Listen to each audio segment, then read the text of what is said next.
فرمایا وَإِذَا سَأَلَكَ عِبَادِي أَنِّي فَإِنِّي قَرِيب، محبوب جب میرے بندے آپ کی بارگاہ میں آ کے میرے بارے میں پوچھیں نا تو ان سے کہہ دینا میں ان کے قریب ہی ہوں، قریب ہی ہوں۔ دلیل کیا ہے؟ یہ جب بھی مجھ سے دعا مانگیں گے میں ان کی دعاؤں کو قبول فرماؤں گا، میں ان کے قریب ہوں، میں ان کے قریب ہوں۔ یہ جب بھی دعا مانگیں گے نا میں قبول کروں گا، میں ان کے قریب ہوں۔ اللہ تبارک و تعالیٰ کے بندے اللہ سے محبت کرتے، رب کی بارگاہ میں جھکتے، اس کو اپنے دکھ سناتے، اس کے پیارے محبوب صلی اللہ تعالیٰ علیہ وسلم کا وسیلہ لے کے اس کے حضور حاضر ہو جاتے، پیشانیاں سجدوں سے روشن ہوتی۔ ہم نا ہر چیز کے لیے وقت نکالتے ہیں، ہر چیز کے لیے، لیکن عبادت کے لیے وقت نہیں نکالتے۔ ہر شے آباد ہے، ہر شے، ہماری فیس بک بھی آباد ہے، واٹس ایپ بھی آباد ہے، ہمارے ٹویٹر بھی آباد ہیں، ہماری ہر چیز آباد ہے۔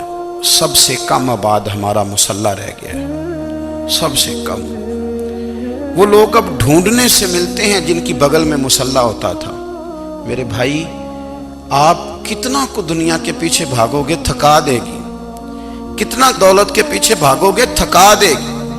آپ جب اپنی زندگی میں جمع تفریق کرو گے نا تو مرتے وقت احساس ہوگا کہ سارا کچھ تو لوگوں کے لیے کیا، اپنے لیے تو کر ہی کچھ نہیں سکے۔ اور ہم عبادت کے معاملے میں بہانے بازی بھی کرتے ہیں۔ ہم کہتے ہیں اوہو رزق کمانا بھی تو عبادت ہی ہے نا، تو میں حلال روزی کے لیے جا رہا ہوں، یہ بھی تو عبادت ہے نا۔ میری طرح کے لوگ کہہ دیتے ہیں کہ میں سویرے اٹھ کے مدرسے میں کچھ اسباق دیکھتا ہوں تو یہ بھی تو عبادت ہے، میں بیان کرنے کے لیے مطالعہ کرتا ہوں تو یہ بھی تو عبادت ہے نا، اتنے لمبے سفر کر کے ملک میں دنیا میں گھومتا ہوں تو یہ بھی تو میں عبادت ہی کر رہا ہوں۔ اب اسپیشل نفلوں کے لیے وقت کس طرح نکلے، اسپیشل کر کے تسبیح میں کیسے چلاؤں، میں سارا کچھ ہم بہانے بنا لیتے ہیں نا۔ میرا سوال یہ ہے کہ یہ ساری باتیں صحابہ کو، نبی کریم کو، دیگر لوگوں کو بھی تو پتہ تھی نا، لیکن آپ غور تو کریں 23 سال حضور کو وقت ملا، مختصر وقت ظاہراً تبلیغ کرنے کے لیے، پوری دنیا میں دین بھی پھیلانا ہے۔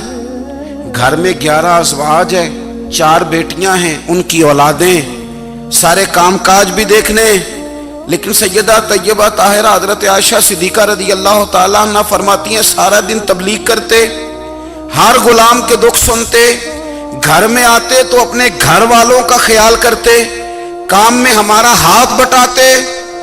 قربان جاؤں، کہتی ہیں زمانہ سارا سو جاتا لیکن آمنہ کے لال مصلی بچھا لیتے۔ دنیا سو گئی، ساری سب سو گئے، جو خدام تھے، وہ جو غلام تھے وہ سو گئے۔ صحیح مسلم میں لفظ ملیں گے، سیدہ پاک فرماتی ہیں او میرے نبی کے غلاموں، میں نے یہ رنگ بھی دیکھا ہے کہ حضور نے اتنا کھڑے رہے، اتنا قیام کیا، اتنا قیام کیا کہ مقدس پیروں میں ورم آ گئے، سوج گئے پیر، اتنے بڑے۔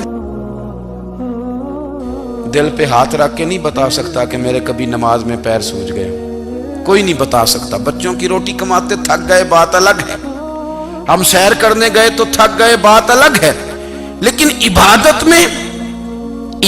میں یہ بھی تو مسلم شریف ہے نا، یہ بھی تو دین ہے نا، یہ بھی تو حضور کی سنت ہے، یہ بھی تو وہ چیز ہے جو کریم کی آنکھوں کی ٹھنڈک ہے۔ سیدہ فرماتی ہیں پیروں میں ورم آ گئے، اور ساری رات ہی حضور نے نماز پڑھی اور ایک ہی آیت بار بار دہرائی۔ مسجد نبوی میں بلال حبشی نے فجر کی اذان دے دی اور حضور ابھی مصلی پہ تھے، کریم فارغ ہوئے، میں نے عرض کی یا رسول اللہ صلی اللہ علیہ وسلم آپ کے تو صدقے اللہ اگلے پچھلوں کے گناہ معاف کرے گا، تو آپ اتنی آہوزاری کیوں فرماتے ہیں؟ آپ تو شفیع ہیں، آپ تو انبیاء کے امام ہیں۔ تو حضور نے فرمایا عائشہ تم نے گنوایا ہے نا میرے اللہ کی مجھ پر کتنی رحمت ہے، افلا اکونا عبدا شکورا، فرمایا اگر اس نے اتنی نعمتیں دی ہیں تو کیا میں اس کا شکر گزار بندہ نہ بنوں، میں شکر گزار بندہ نہ بنوں اس کا؟ پھر اگر اتنی نعمتیں اس نے دی ہیں، مجھے اتنا نوازا ہے، تو پھر میں اس کے سامنے سجدے نہ کروں؟ او میرے بھائی، بڑے قابل فخر لوگ ہیں ہم کہ ہم نبی پاک کے غلام ہیں، ہم قابل فخر ہیں کہ نبی کریم کے غلام ہیں، کیا کبھی اس غلامی کے شکرانے میں بھی 2 نفل پڑھے کہ یا اللہ تیرا شکر ہے تو نے ہمیں حضور کا غلام بنایا ہے؟ یاد رکھیں کہ اپنی روحانی زندگی کو آباد کریں، استغفار پڑھیں، تسبیحات کریں۔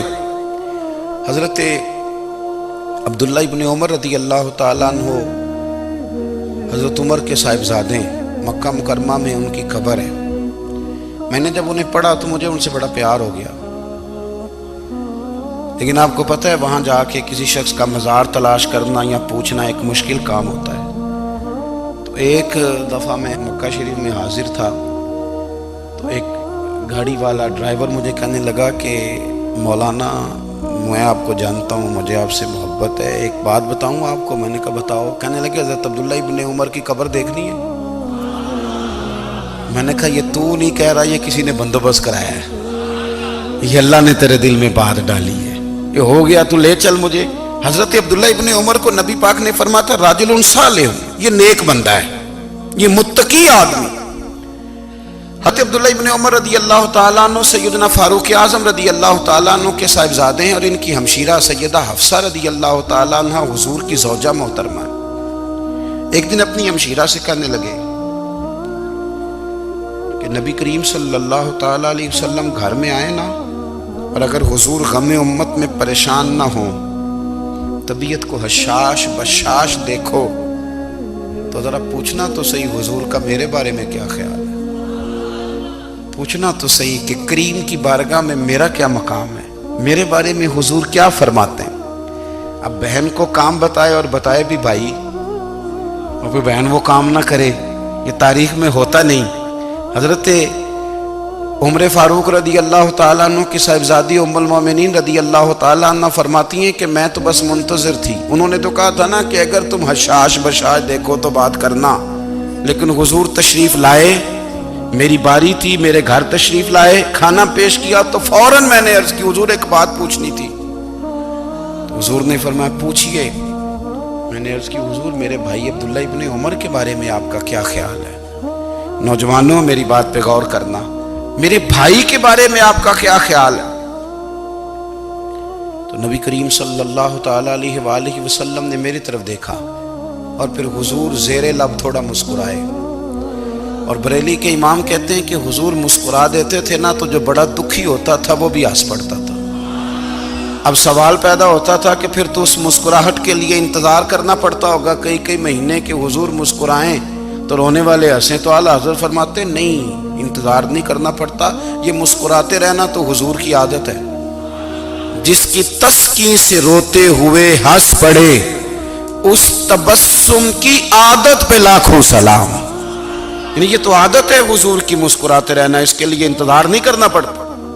بھائیو آپ خیال رکھیں گے، غور کریں گے، حضرت عبداللہ ابن عمر رضی اللہ تعالیٰ عنہ کے بارے میں پوچھا تو سیدہ فرماتی ہیں کہ نبی کریم صلی اللہ تعالیٰ علیہ وسلم نہ زیر لب مسکرائے اور فرمایا حفصہ تیرا بھائی ہے تو اچھا، لیکن میں نے سنا ہے کہ عشاء کی نماز پڑھتا ہے تو فجر تک سویا ہی رہتا ہے۔ او نوجوانوں، 10 بجے تک سونے کی بات نہیں ہوئی، 9 بجے تک سونے کی بات نہیں ہوئی، 11 بجے اٹھنے کی بات نہیں۔ حضور فرمانے لگے میں نے سنا ہے کہ عشاء کی نماز پڑھ کے سو جاتا ہے اور فجر تک سویا ہی رہتا ہے، اسے چاہیے کہ تہجد کے وقت اٹھا کرے، اللہ کی بارگاہ میں حاضر ہوا کرے، آہوزاری کرے، سجدے کرے، عبادت کرے، اٹھتا ہے اور فجر میں جا کے اٹھتا ہے۔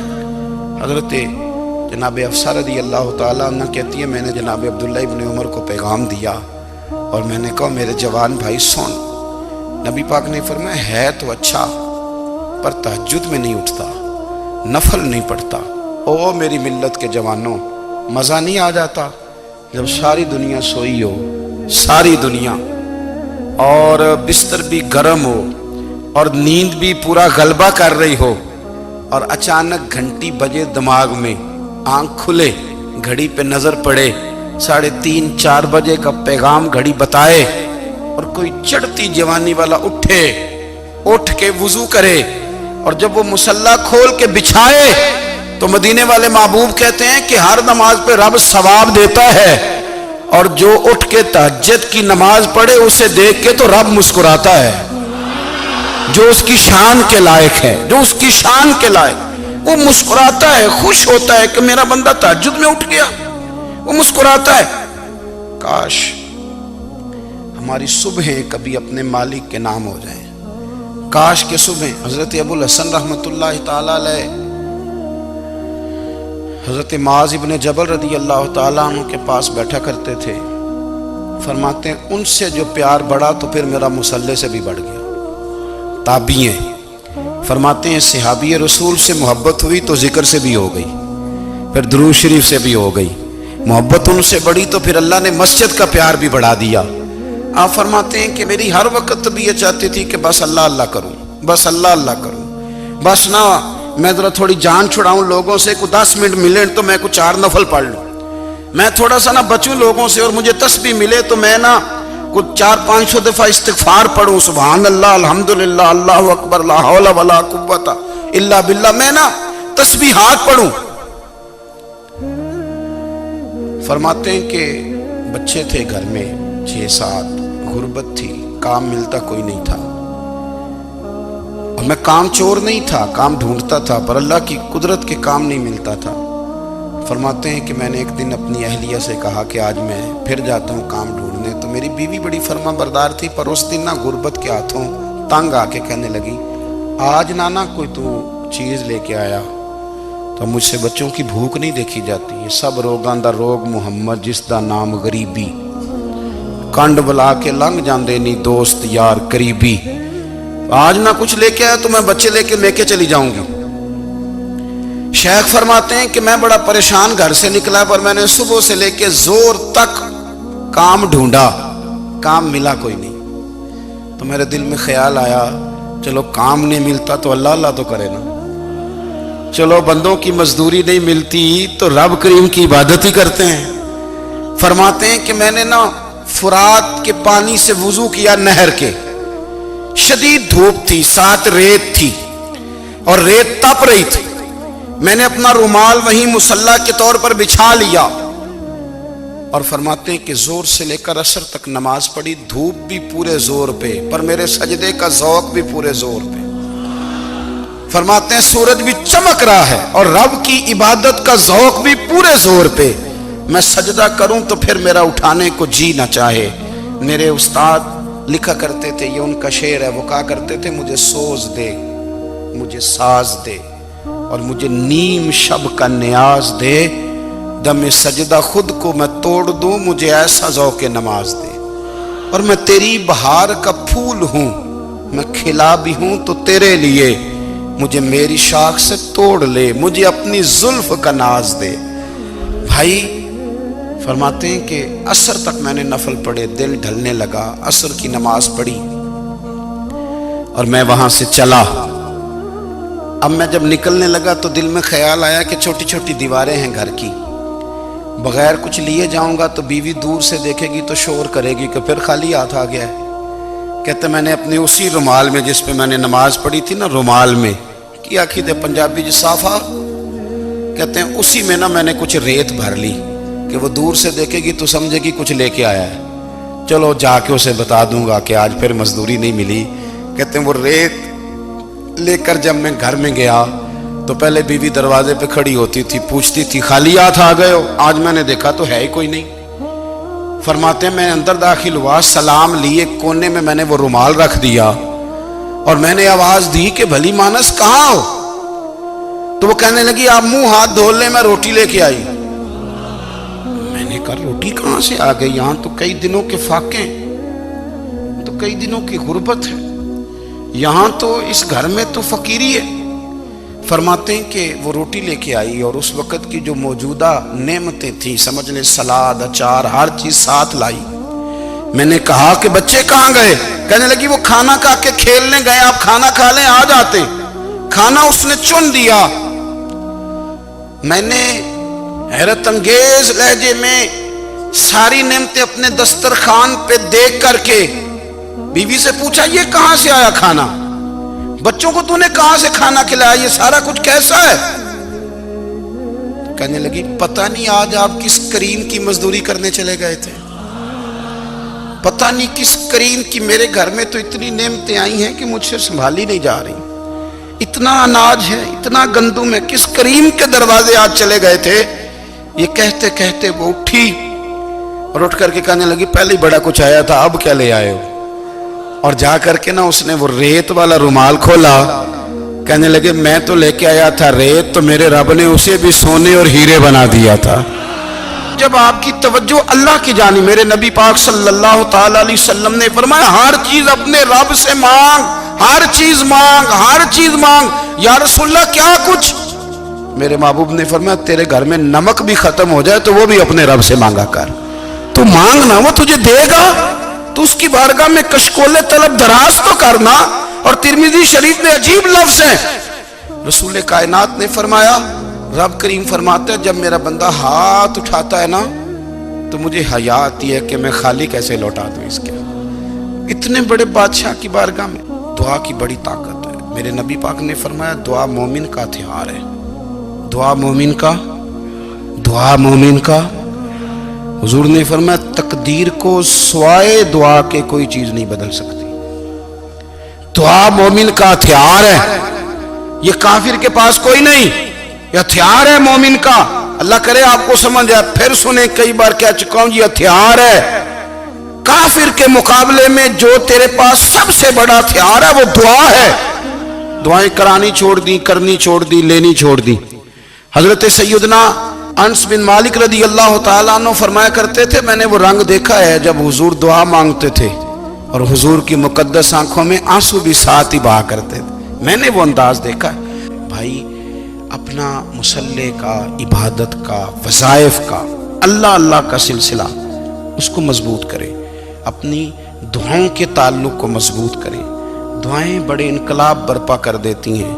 ہم تھوڑے تھوڑے نا جب سے خشک ہوئے ہیں نا، خشک، اور میری تو جماعت ہی صوفیاء کی جماعت تھی، ہم تو داتا علی اجمیری کی جماعت سے، ہم تو خواجہ اجمیری کی جماعت سے، ہم تو شیخ احمد فاروق سرہندی کی جماعت سے، ہم تو صوفیاء کی جماعت۔ ہماری جماعت نے بھی وہ تعلق جو ہمارے بزرگوں نے بنایا تھا۔ بزرگ اللہ کے قریب کیسے جاتا ہے؟ تو ہمارے یہاں نا بہت سارے لوگ کہتے ہیں جی نظر ہو گئی تو کام ہو گیا۔ بھائی جو بخاری مسلم میں طریقہ ہے نا اللہ کا قرب پانے کا وہ تو نفل ہے۔ نبی کریم علیہ السلام نے فرمایا بندہ نفلوں کے ذریعے رب کے قریب جاتا ہے، اور اتنا قریب جاتا ہے کہ پھر اللہ اس کی زبان بن جاتا ہے، اللہ اس کی آنکھیں بن جاتا ہے، کان بن جاتا ہے، ہاتھ اور پیر بن جاتا ہے۔ تو یہ تو عبادت ہے، یہ تو اللہ کی بارگاہ کی حاضری ہے جو آپ کو اللہ کے قریب کرے گی۔